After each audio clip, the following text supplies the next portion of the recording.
All right, I think we are live in the group. It says live, so hello and welcome to Trainings and Strategies for Entrepreneurs. And today we have Stephen Bates in the house, and he's going to cover how to get past some of our revenue blocks. How are you, Stephen? I'm really good, really good. What time is it over there? Where you are? It is 1:15. Okay, it's end of the day here, quarter past. Well, sort of end of the day here. It's 6:15 here. So, but yeah, okay. So the title of this is about revenue loops, and I know we were talking about this a long time ago, and it's a really common thing. So to understand what a revenue loop is, or especially a negative revenue loop, I need to talk a little bit about what I call sabotage loops. So there are different sort of sabotage loops, and a revenue loop or negative revenue loop is one of those. So what I noticed, and this is going back 25, something like that years ago, and my first business was a physiotherapist or a physical therapist. So I did all the training and I had clients and they were happy clients and I was doing very well, very nicely. And what I noticed was that when I gave advice, coaching, as you'd call it, to my clients and said, hey, if you stop doing this and do a little bit of exercise and stretch and stop doing that, you'll get better faster. And the vast majority of people went, okay, and they did it. And guess what happened? They got better faster. So they got back into their life, their pain stopped. They went back to work and they were happy because they're not in pain anymore. But a significant number of people, and it's about 40%, and this number is consistent when I've looked across, over the last 25 years, when I scratched my head and thought, what's going on, is 40% of them didn't do what they could to help themselves. And when I asked them, said, so have you done your stretch exercise? And said, oh, well, I did it for the first day. Oh, yeah, I was a bit busy. And then my favorite excuse was, and they didn't know why they hadn't done it. So they'd come in and they're still in pain and they'll pay me money. And then some of them couldn't pick their kids up or they couldn't go to work or they couldn't sleep properly. So real acute physical pain, really, they're living with it day in, day out. And they're not doing things that could help themselves. So I thought, what is going on? Because my training hadn't prepared me for that, because it was all about, do the physical stuff and then give them some things to do at home. So this is something we could easily do. I didn't sell them massively expensive mattresses or pillows or, machines. It was just do some of the simple stuff you should be doing. So I got fascinated by that. So 20 plus years ago, I started going, so what's going on up here that such a large amount of people get in their own way? And I thought, if we do this when we're in real physical pain, when and where else do we do this? And the answer is everywhere. Absolutely everywhere. So what you'll often see is people say, oh, I'm procrastinating. How do you beat procrastination? Well, you force yourself to do it. You do a timetable, you write out we've done all that sort of stuff and you still procrastinate. So what people tend to do is they fix the symptoms, or they try and force through, forcing themselves to do something, but they want to procrastinate. They want to stop to do them. Now, I look at it in two ways, and this is the really important thing. And this is really important when we come to your revenue loops and earning more money. If you have a problem with not earning enough money, but you're still holding yourself back from doing it, you have an internal conflict. So my speciality, and I've worked on, and it's across so many niches and so many different sectors, and it's all comes down, it's the same sort of stuff, because it's all about human beings. It doesn't matter which sector you're in or what level you're at, is that if you are getting frustrated with yourself because you should be doing something which will be beneficial to you, and then you're going, no, I'm not doing it. I'm just going to put it off. Or I can't do that. Or I can't charge the right price. I won't let myself promote myself. Or the other one in the revenue loop is you under niche.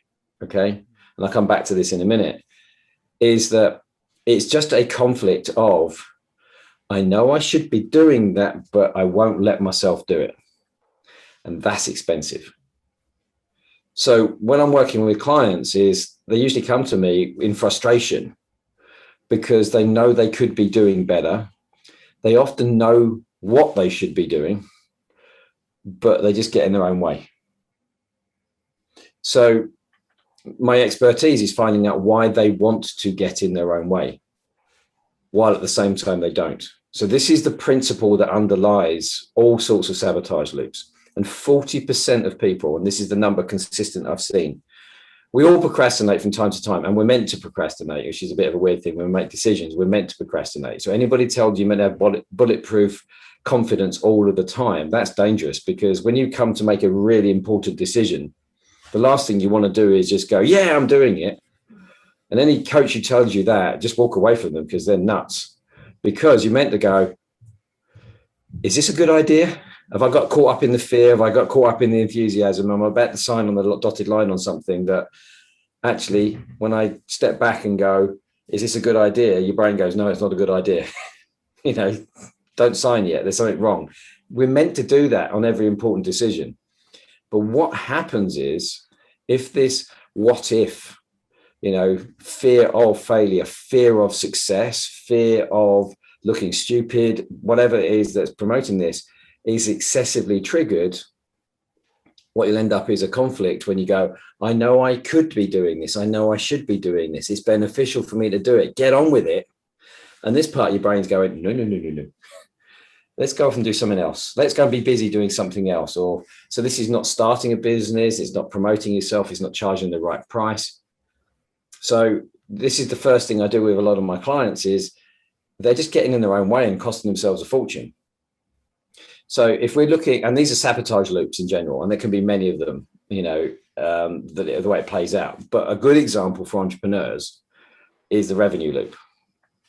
Because if you undervalue yourself, you don't believe in yourself and what you can do, your product, your whatever, then three things then tend to happen.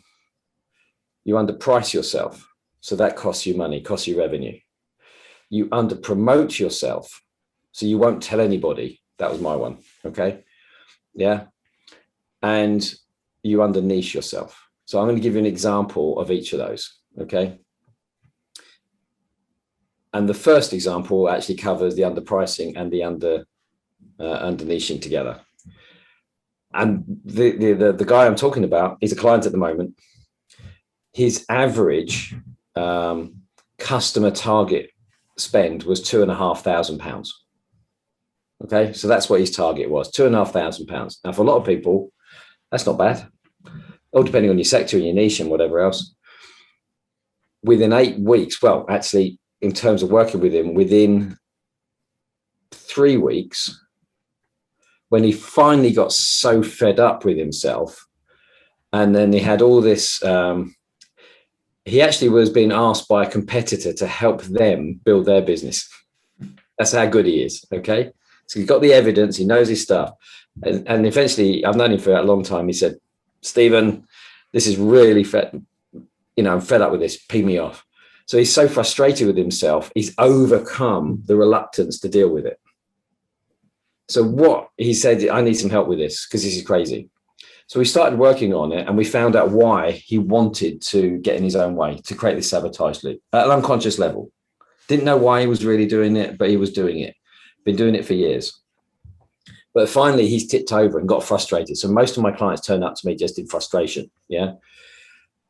And within 3 weeks, he'd come to the situation. He said, why am I targeting £2,500? I'm going to start targeting 25,000. By the end of the week, get your eyebrows down. You haven't heard anything yet. Wow. Yeah. By the end of, I think the week, he said, I'm targeting £50,000. Wow.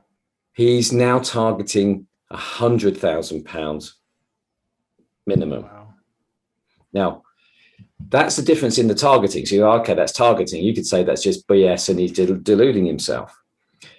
But he contacted me and he has got a pipeline of £6 million he's created since January. Wow.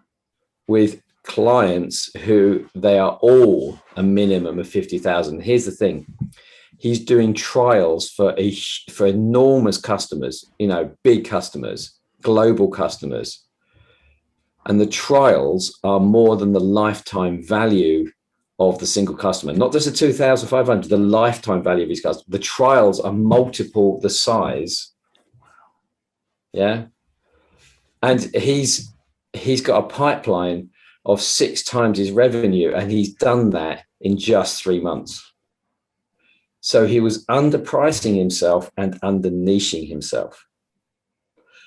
He actually is an expert in promotion. He's a marketing person, but he would not go for the bigger ticket prices, and he wouldn't go for the bigger companies because, and this is the important thing, this is the crazy stuff.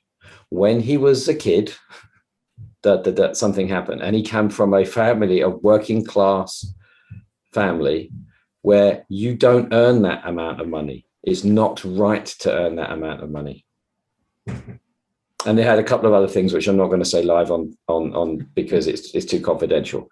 But 90% of the time when we find out where it comes from teenagers, early childhood. So it means that a decision made about who you think you are, reacting to what a teacher says, what a parent says, what you picked up, or just your upbringing. And you had, it could be a trauma, or it could be where you grew up with no trauma. So it doesn't have to be trauma, it doesn't have to be traumatic. It could just be you were rubbish at something at school and you just said, I'm no good at this. I can't work at that level. Boom, that's it. So the real them is going, I can be an entrepreneur. And they said, no, you can't. Or you can to just this level. Or this is a common one. I've earned money in the past and I got criticized for it, so I could put a cap on it. Or I've earned money in the past and I've lost it, so I'm not going to go through that pain again. So the sabotage loop, this is the important thing about it. The sabotage loop that gets in your way never tries to hurt you or harm you. What it's trying to do is save you from something it thinks is a threat. All it is your survival mechanism turned on accidentally at the wrong way, turned up too high, and it thinks survival. Now, here's the important thing. It's not survival of your physical body, it's survival of your representation of who you think you are, meaning your self-worth. So I will not go for this level because if I go to this level and I fail, I'll feel terrible. So he went for £2,500 deals because he could get those, and he could do lots and lots of those with lots of marketing, because that's his way of saying it's okay because I'm helping other people and I am not earning too much and I'm not going to be criticized. And then within 3 weeks, we got to the bottom of it. It actually took just the first 2 sessions. By 3 weeks, he'd accepted and he just went, no, 25,000, 50,000, 100,000. And now he's got £1 million deals he's negotiating and doing trials for with huge companies, bringing what he does into hundreds of salespeople or thousands of salespeople. Now, this is the important thing. He has real physical proof that he's good at what he does. And in the trials, he proves it. And in one of his customers, they said, can you help us get into some of these companies? And one company, a big, big, big company, the whole world will know this name. Okay, I'm not going to say what it is, but the whole world would know it. They were after another enormous company as a client, and they'd never got a foot in the door. And within 4 weeks, using his process, they had a meeting with this big company. So that was on a trial, and they just went, thank you very much. If you can do that in 4 weeks. And we've been doing 10 years trying to get into this company. So he's got absolute proof. He knows he's this good. But this sabotage loop says you can't earn that much money. Who do you think you are? Imposter syndrome, and all these different things. Now, everyone's unique in what's going on, but he's now accelerated his business because he wouldn't let himself do what he was capable of. So he kept his vision small, even though his talent was way ahead of the vision he allowed himself. So the revenue loop in this case is this is the consequence of being successful. Who am I to be this successful? I come from a working class town with this sort of background. What would happen to me if I'm successful? So this is why success is a problem for a lot of people. It's more, everyone thinks it's about failure. Failure, yeah. Who wants to fail? Who wants to fail in public? They're the two obvious ones. Failure is bad. Failing in public is the one that really stops people. That's why they don't promote. Yeah, who are you to say this? But success is if I'm too successful, I could then be judged, be criticized. So it taps into all our thinking of, well, what will people think about me if I'm too successful? So people put a cap, and I do this time and time again.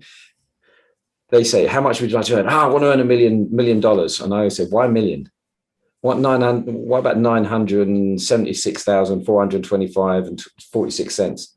Why is it a million? It's some made up, too many zeros name. So it's not a real goal. It's just this concept. But then they go, well, why are you hitting this? Well, why do you have a ceiling? Because at this ceiling, this says no. And it's just thinking. But it's strong enough to say, I am not letting you take action. So I will not let you charge what you're really worth, even though your clients have said, wow, you charge too little. I mean, have you ever had any people who said to you, you charge too little? Okay. If people are saying to you, you charge too little, they always tell you afterwards, don't they? Yeah. But if you've got people saying, this is such great value, you charge too little for what you do, but your price is up. No, I can't. But your customers have just said, you're worth more. Oh, but I can't. And if you've got that argument, you've got a sabotage loop going on. Mm-hmm. Now, we all have a bit of doubt when we're going up the level and whatever else. But if you've got a doubt that says no, and it stops you, that's a sabotage loop. 40% of people have one. But when you clear it, it takes nothing to clear it. It's easy. It's not long-term therapy. It doesn't take years. On average, I work with somebody for 8 weeks, and it's usually within the first 3 or 4 weeks. And then you go and work out what the real value is afterwards. That's the second part. Give another example. This is a lady who wouldn't promote herself, okay? And entrepreneurs do this in their business. So they have a great skills, but they won't actually do the marketing. So I say that was my one as well. And she, for 20 years, hadn't gone for the CEO position. So she was a COO. How's this for job title? COO and Chief Strategy Officer combined. If that's not as close to a CEO as you can get. So basically, she was being paid to be a CEO for a company, but not paid the CEO salary. So she would not let herself go for a CEO position. And everyone was like, why do you go for this? Now, I worked with her, and then within 5 weeks of starting working with her, she not only found out the reason why within the first couple of weeks, she started telling people she wants to move on and be a CEO. She got 2 job offers as CEOs within 8 weeks because she was that good. So she had a limit of what she would allow herself to say she's good at. I'm not, and this is when people call it imposter syndrome, but I actually call it the good enough. I'm not good enough. So she hung on in there because there was this buyout package going on. So she hung in there for another 10 or 11 months, got the buyout, bought out by an enormous company. She got kept on as the CEO of this company because the other CEO left. She stepped up into being the CEO. What happened in 3 months? Within 3 months of being acquired, and she taken over as CEO, her boss, who was a divisional boss, he left and recommended her to take over. Now she's running $1 billion company. Wow. So she wasn't promoting herself. So she was underpricing herself and under-niching herself. And I got hundreds of these, hundreds. And it's all it is will you let yourself work at the level you're capable of now? That's not even the fun bit, because this is an argument that says, this is what I should be charging. No, you're not allowed to. Okay. Because what will people think, or what happens if you fail? Whatever.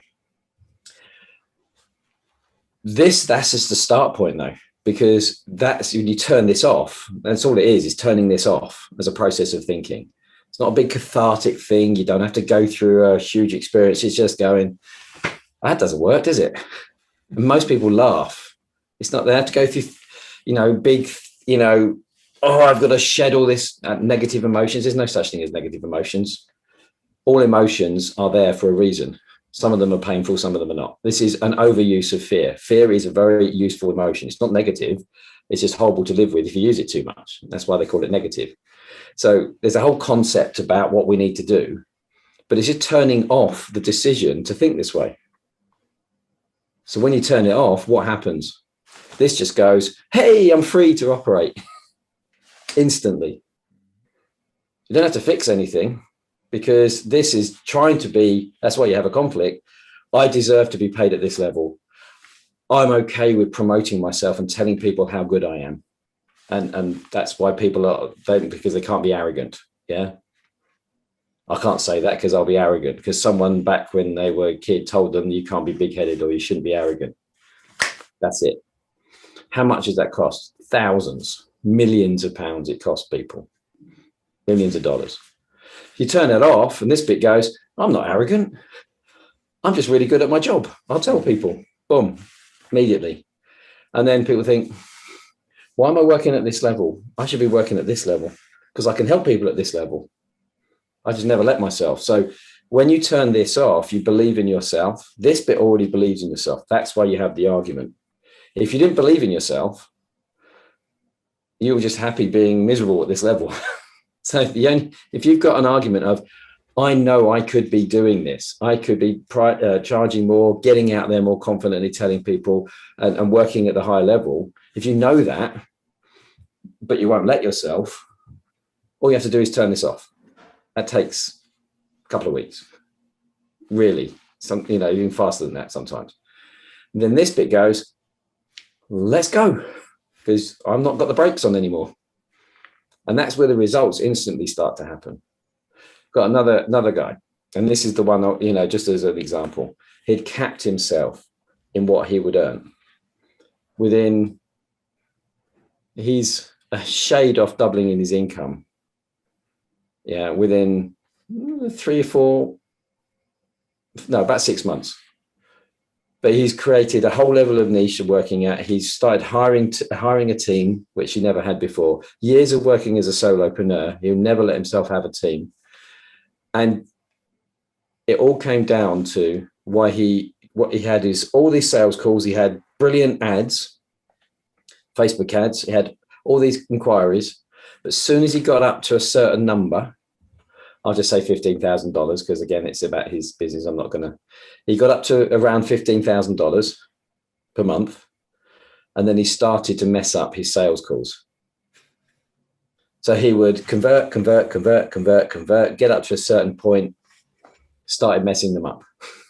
And he would deliberately sabotage them unconsciously because earning over that amount of money was bad in some way, made him really uncomfortable. And do you know what it came down to? Roast potatoes. Yeah, exactly. I told you needed to get your eyebrows ready. Roast potatoes. When he was a kid, his mum used to say, don't take too much food off the table at Sunday dinner when we've got guests, because she didn't want the guests to think that her boy was greedy. Wow. That was it. Don't be a greedy boy. 20, 30 years later, he's capping his income because any more than this arbitrary figure of around 15,000 was greedy. Now, why 15,000, not 10 or 20 or 100? But he got a number in his head, which he didn't understand. And it took me 45 minutes to find why. Because it's in his head. There's a reason for sabotaging ourselves. Doesn't make any sense, but it just, and then as soon as he hit it, he realized it's a running joke in my family. My mum just says, don't eat too much, don't take too much. So because he'll then be a greedy boy. So what's the last thing he wants to do? Be called a greedy boy by his parents and shame his parents. And what we do, he's carried it for years and years and years and years, and it's costing him tens of thousands, hundreds of thousands of pounds because of roast potatoes. And it can be just as daft as that. It doesn't have to be big trauma or anything. Everyone thinks it has to be. And the funny thing is, when you find out, you turn it off. Most people go, you're joking. I call it an oops moment. They just laugh. Ridiculous.